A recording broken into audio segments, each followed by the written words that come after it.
बोले सदगुरुदेव भगवान की जय। योग योगेश्वर महापुर रामलाल जी, योग मार्तंड मुल्केश्वर भगवान, हम सभी के प्राणाधार सतगुरु स्वामी देवीलाल महाराज जी के श्री श्री चरण कमलों में साष्टांग दंडवत प्रणाम स्वीकार हो। आइए प्रभु जी की कृपा करुणा आशीर्वाद से आज का सत्संग आरंभ करते हैं। सत्संग आरंभ करने के पहले गुरुदेव जी के चरणों में प्रणाम करते हुए यही प्रार्थना करते हैं कि प्रभु सत्संग के दौरान अपने बच्चों पर हर पर हर्षण कृपा करुणा आशीर्वाद बनाए रखे। हम सभी आप जी के प्रसन्नता के पात्र बने, हम पर दया दृष्टि बनाए रखे। नाथ आप जी के चरणों में हम सभी बच्चों का साष्टांग दंडवत प्रणाम स्वीकार हो। गुरुदेव भगवान की। पिछले कई दिनों से योग योगेश्वर महाप्रभु रामलाल जी के जीवन चरित्र के ऊपर सत्संग चल रहा था। इस कड़ी को आगे बढ़ाते हैं। ये सत्संग में जो प्रभु जी की दिव्य अलौकिक घटनाएं हम बोलते हैं, कहते हैं, सुनते हैं, घटनाओं के ऊपर चर्चा करते हैं। ये घटनाएं उल्लेख है योग दिव्य दर्शन नामक पावन ग्रंथ में, जिनकी रचना हमारे प्राणाधर सतगुरु देवीलाल महाराज जी ने करी है। महाराज जी का यही फरमान है, जिस घर में भागवत, गीता, रामायण यानी कि रामचरितमानस आदि पावन ग्रंथों के पठन पाठन से घर में रिद्धि सिद्धि का वास होता है, घर में सुख शांति आती है। उसी प्रकार महाप्रभु रामलाल जी की जो ये जीवन चरित्र है अत्यंत पावन है, और जिस घर में नित प्रति इस पावन ग्रंथ का पाठ होता है उस घर में खुशहाली आ जाती है। उस घर से कला कलेश दरिद्रता सब चली जाती है। उसके जगह आनंद, शांति, सुख और रिद्धि सिद्धि का वास होता है। इसी उद्देश्य से हम नित प्रति प्रभु जी के जीवन के एक एक अलौकिक घटनाओं का वर्णन करते हैं, हम सुनते हैं, और उस घटनाओं के आधार में जो भी ज्ञान हमें महाराज जी बताना चाहते हैं उस ज्ञान को हम ग्रहण करने की कोशिश करते हैं। जैसे कल की जो घटना थी वो हम सभी ने सुना कि मंदिर का दोष निवारण इस प्रकार प्रभु जी ने अपने चरण रखकर मंदिर का दोष निवारण कर दिया। कहते हैं कि महापुरुष अगर एक पल भी किसी स्थान पर अपने चरण रख देते हैं तो युगों युगों तक उनके अनुपरमानी उस स्थान पर रह जाती है। महापुरुषों के पावन चरण में इतनी दिव्यता होती है, इतनी शक्ति होती है। यही कारण हुआ कि प्रभु जी ने जैसे उस मंदिर में एक रात ठहरे, मंदिर का जो इतने वर्षों का दोष था वो दोष का निवारण हो गया। इस कड़ी को आगे बढ़ाते हुए आज का जो सत्संग का विषय है वो है एक हरिहरानंद नाम का एक ब्राह्मण बालक को इस प्रकार प्रभु जी ने उसकी वीरता को देखते हुए, उसके तप को, उसके त्याग को, उसके तेजस को देखते हुए इस प्रकार प्रभु जी ने बच्चे को अपने चरण शरण लिया, हरिहरानंद को अपनाना। एक दिन जैसे हम सभी को ज्ञान है कि नर्मदा के परिक्रमा करते हुए जब प्रभु जी ने नीचे टीले पे वो मंदिर देखा, उस मंदिर में प्रभु जी ने चरण रखते एक तो दोष का निवारण हुआ, और उस स्थान पर जैसे प्रभु जी ने 4-5 दिन अपना निवास करते हुए आरती पूजन सत्संग आदि करी, तो वहां तो दुनिया आने लग गई। स्थान पर सारे गांव के गांव उठकर वहां आया और प्रभु जी का आशीर्वाद लिया। वहां पूजन भंडारे लगने लगे, सत्संग वगैरह होने लगा। यानी कि प्रभु जी की कृपा से वो स्थान एक तीर्थ जैसा बन गया है। उस स्थान पर जब महाराज जी विराजमान थे तब की बात है कि एक दिन महाराज जी मंदिर के आगे चौबारे में भक्तों को लेकर सत्संग कर रहे थे, रामलाल महाप्रभु। उस दौरान उन्होंने देखा कि एक ओजस्वी तेजस्वी एक नव युवक एक देवी को बाल से खींच के पकड़ के लाया और उसको बांध रखा है। और उसको छुड़ाने के लिए बहुत सारे किसान आए और आकर लाठी लेकर आए, परंतु वह ब्राह्मण बालक ने अकेले ही उन सभी किसानों का मुकाबला किया और उन्होंने, कोई तो भाग गया, कोई हताश हो गया, किसी को चोट लगी, यानी कि सभी किसान जितने आए थे सब वापिस चले गए। शाम तक उस देवी को हरियाणा ने बंदी बना के रखा। उसके बाद शाम को उसे घर वापस भेज दिया। इस घटना को देखकर प्रभु जी ने पूछा, ये जो नवयुवक बालक है, ये इस प्रकार उस देवी को केश पकड़ के खींच के लाने का क्या कारण है? गांव वालों ने प्रभु जी से प्रार्थना करी कि प्रभु जी, ये जो बालक है इसका नाम है हरिराम। ये एक ब्राह्मण कुल का बालक है। जब ये छोटा सा था तो इसके माता पिता का स्वर्गवास हो गया। तब इसको इसके नानीहाल यानी कि नानके लाया गया। उसी गांव में, जिस गांव के पास ये मंदिर था, उसी गांव में उस हरिराम का नाना जी का घर था। नानीहाल जी कहते हैं। तो कहते गांव वाले इस बच्चे को अपने नाना के घर इसलिए ले आए, ये वीर बालक ये गांव की रक्षा करेगा और इसकी सेवाओं से गांव वाले लाभान्वित होंगे। उस गांव में एक जमींदार था, वो उसका बड़े आचरण दुष्ट थे। वो पराई देवियों के साथ दुर्व्यवहार करता था। उसके दुर्व्यवहार से गांव वाले बड़े परेशान थे। इसीलिए उन्होंने निश्चय किया कि हरिराम को क्यों ना इस गांव में रखा जाए और ताकि जमींदार का दुष्टाचरण से वो बाहर आ जाए। तो उसके दुष्ट आचरण को देखते हुए हरिराम ने उसको सबक सिखाने के लिए जमींदार के पत्नी के केश को पकड़ के बाहर लाया और उसने बंदी बनाया।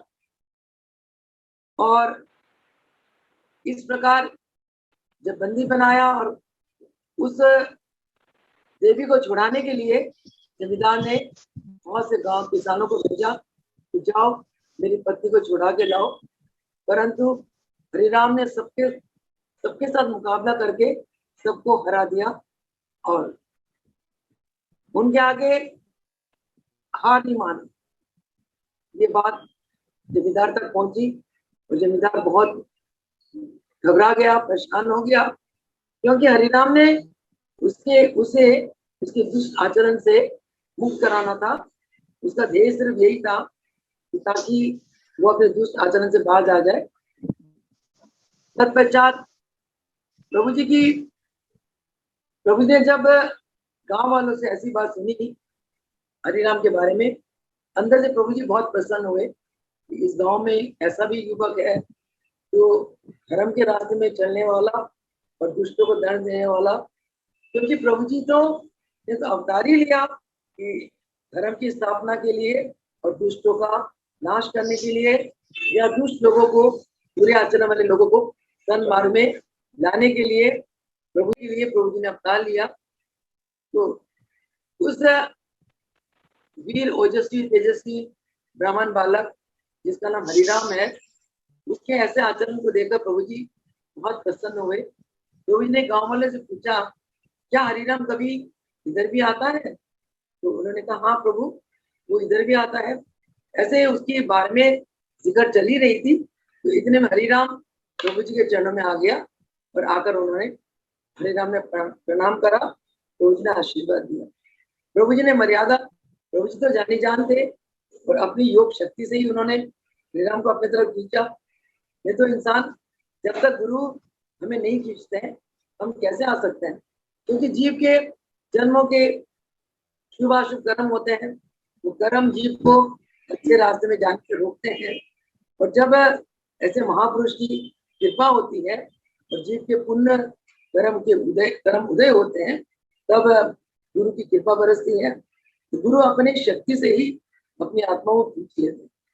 हरिनाम जरूर पिछले जन्म का प्रभु जी का कोई संस्कारी आत्मा होगा, तभी इस जन्म में उसने इतने अच्छे, छोटी सी उम्र में इतने अच्छे कार्य किए।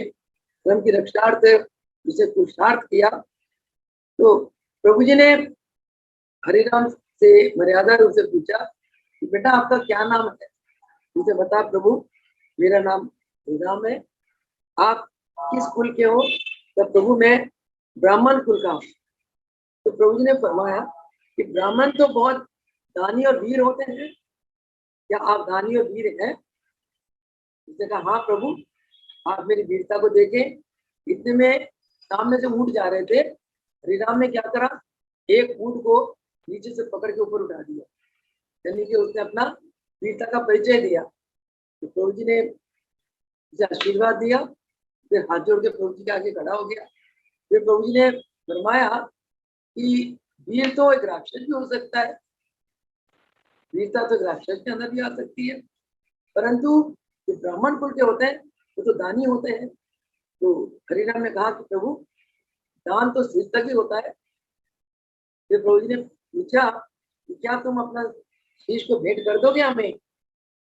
हरिराम ने कहा हाँ प्रभु, मुझे आप 24 घंटे का समय दीजिए।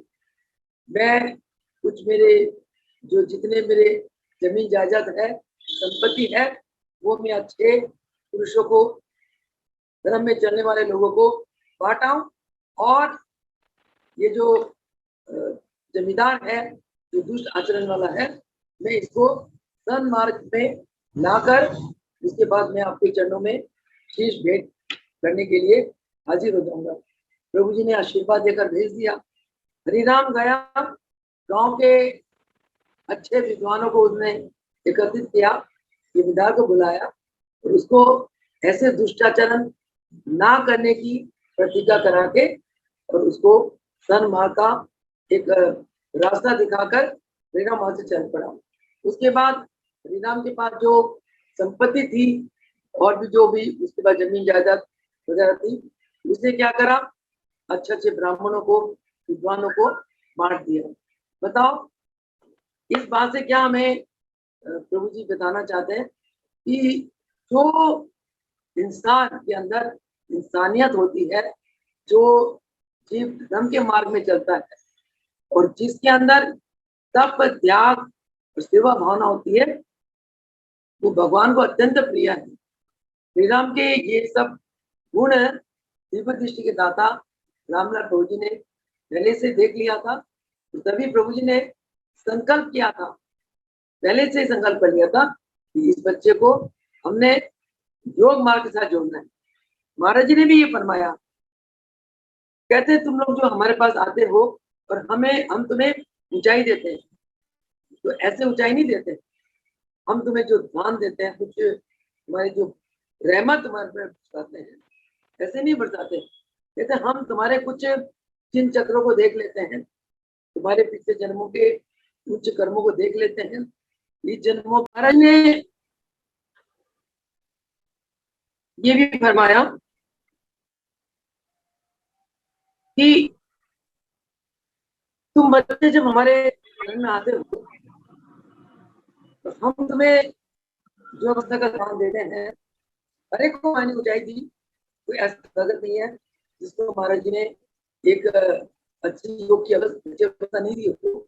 हर एक को आत्म आनंद दी, आत्म सुख दी, हर एक की हर मनोकामना पूर्ण करा, हर एक अंदर भक्ति दी। और ऐसी भक्ति दी कि महाराज जी के जो अन्य भक्त है उन्हें सिवाय महाराज के दरबार के कोई हमें पूछे कि आपने इसके ऊपर कृपा क्यों करी, इसको ऊंचाई क्यों दी। मैं कहता हूँ हमारे पास इसका जवाब है। हम बच्चों के रूप में कोई अच्छाई देखते हैं, उस अच्छाई को बढ़ाते चले जाते हैं और तुम्हें एक अच्छी अवस्था तक पहुंचा देते हैं। उसी प्रकार जब हरियानंद को इस प्रकार उसकी वीरता को देखा प्रभु जी ने और धर्म के मार्ग पे चलने वाला एक जीव देखा, ये जीव तो धर्म के मार्ग में चलने वाला है और उसके अंदर एक निष्कामता देखी कि इसने निष्पाप समाज के उत्थान के लिए जो बच्चा निष्पाप सेवा करता है, तो इन सद्गुणों को देखते हुए प्रभु जी ने संकल्प कर लिया था कि हरिराम को हमने योग मार्ग से जोड़ना है। इस उद्देश्य से जैसे प्रभु जी ने हरिराम को कहा कि ठीक है, तुम हमें अपने शीश को बेटा चढ़ा दो। हरिराम ने 24 घंटे की मोहलत मांगी और 24 घंटे के अंदर उसने क्या करा, अपने जमींदार को सही उसको रास्ते में लगा दिया, वहां के गांव के लोगों को लेकर प्रण करवा दिया, आगे के लिए वो इस प्रकार दुराचरण नहीं करेगा, भाई बहू बेटों के साथ दुष्कर्म नहीं करेगा। जैसे प्रण करवा कर उसे छोड़ दिया जमींदार को। इसके बाद जितनी उसकी प्रॉपर्टीज थी, संपत्ति थी, धन दौलत है, उसे सब समाज में उच्च वर्ग के लोगों को, ब्राह्मणों को बांट दिया। बांटने के बाद पूरे 24 घंटे के बाद वो एक तलवार लेकर रामलाल महाप्रभु जी के चरणों में हरिराम हाजिर हुआ। हाजिर होते हुए चरणों में तलवार को रखा, तो अपना शीश को प्रभु जी के चरणों में रख दिया। प्रभु, ये तलवार, ये शीश आप जी के चरणों में हाजिर है, आप इस शीश का बेटा ले लीजिए। प्रभु जी ने फरमाया कि चलो बेटा, नर्मदा के किनारे चलते हैं, तैयार हो जाओ। हरिराम तैयार हो गया। नर्मदा के किनारे जाकर हरिराम ने प्रभु जी को तलवार दी। प्रभु जी ने कहा ठीक है, अब शीश देने के लिए तैयार हो जाओ। हरिराम तैयार हो गया, आंख बंद करके वो प्रभु जी का ध्यान करने लगा। उसकी ऐसी तप और त्याग को देखकर प्रभु जी इतने प्रसन्न हुए कि प्रभु जी ने तलवार को घुमाते हुए नर्मदा में फेंक दिया और हरिराम को अपने कंठ से लगा लिया।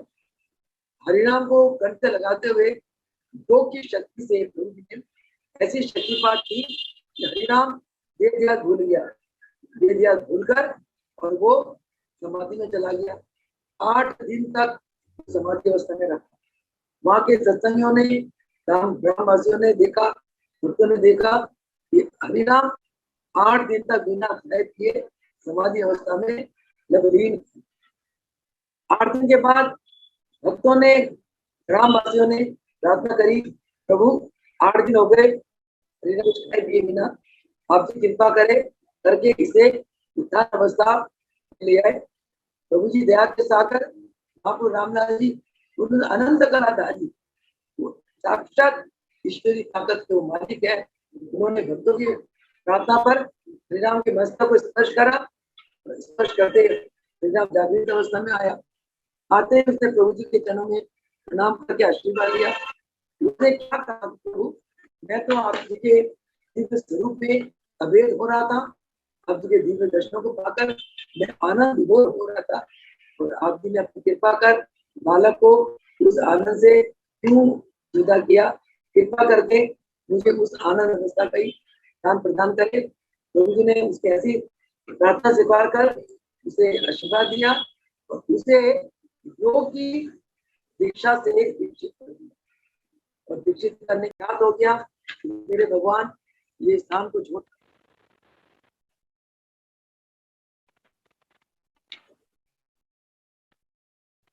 प्रभु जी ने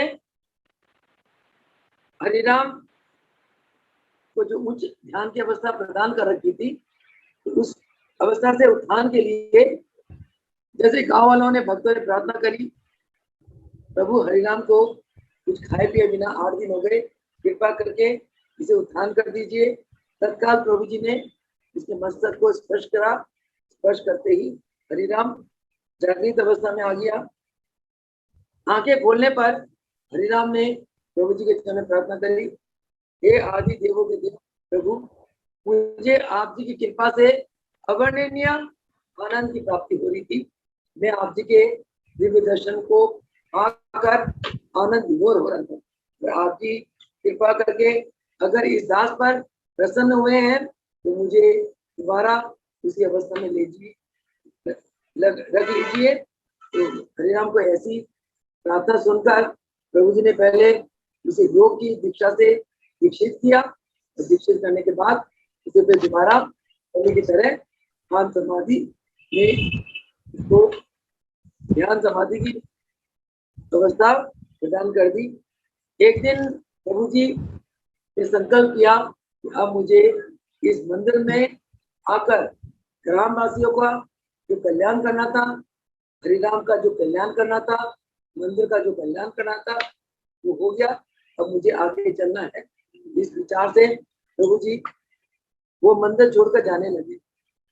हरे राम ध्यान में सीता ध्यान अवस्था में ही उसे ज्ञात हुआ कि प्रभु जी जाने वाले हैं। तो ध्यान से उत्थान में आकर प्रभु जी के चरणों में प्रार्थना करने लगा, हे प्रभु आपकी कृपा करे करके इसी स्थान पर रह जाइए और हम सभी पर कृपा आशीर्वाद बरसाए रखे। प्रभु जी ने फरमाया, नहीं बेटा, इस मंदिर का जो दोष था, दोष का मुझे निवारण करना था, दोष का निवारण हो गया। अब ये मंदिर तुम्हारे हवाले करते हैं, तुम इस मंदिर की सेवा करो और यहाँ आने वाले लोगों का योग मार्ग के द्वारा कल्याण करो। परंतु हरिहरानंद प्रभु जी को अनुनय विनय करने लगा, हे नाथ जी कृपा करके मुझे अपने चरणों की सेवा में ही रख लीजिए। तो हरिराम के बार बार प्रार्थना पर प्रभु जी दया के सागर आपको रामलाल जी ने हरिराम पर कृपा करी और हरिराम को यानी कि हरिहरानंद को अपने चरणों की हमेशा हमेशा के लिए सेवा में ले लिया। और जितने का समाज उस समय थी, सभी भक्तों के बीच में, भक्तों में के मध्य में हरिहरानंद को प्रभु जी ने प्रधान बना दिया। और जहां भी वो सेवा में प्रभु जी के चरणों में सेवन में होता था, प्रधान बनकर ही वो सेवा करता रहा। और इसके बाद जब भक्तों ने, गांव वालों ने सुना कि प्रभु जी तो जा रहे हैं मंदिर छोड़कर, बड़े आकुल व्याकुल हुए। उन्होंने बहुत भक्ति भाव से प्रभु जी के चरणों में प्रार्थना करी, प्रभु जी के चरणों की पूजा करी।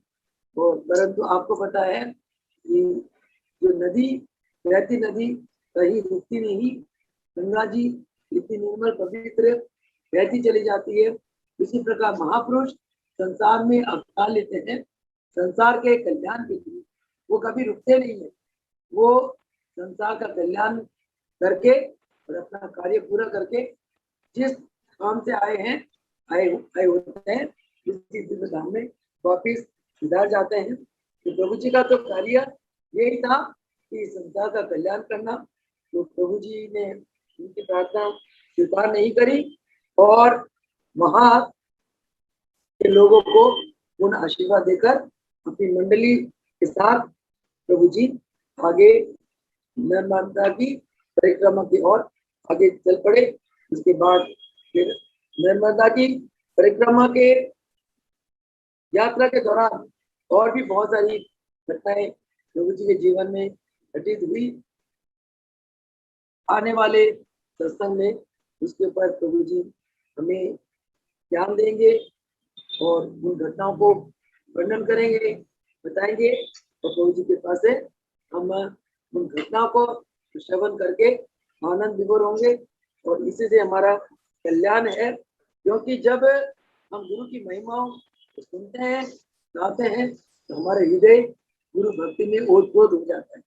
जहाँ भक्ति होती है वहां से राग द्वेष हिंसा और बैर भाव काम क्रोध लोभ मोह आदि तामसिक और रासिक वृत्तियां चली जाती हैं, जो वृत्तियां हमें नरक के रास्ते की तरफ ले जाती हैं, ले जाने वाली होती हैं। तो उन वृत्तियों का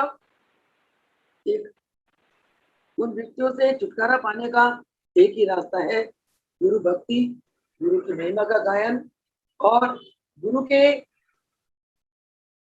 पवित्र जीवन चरित्र का के अलौकिक घटनाओं का श्रवण करना, उनका वर्णन करना।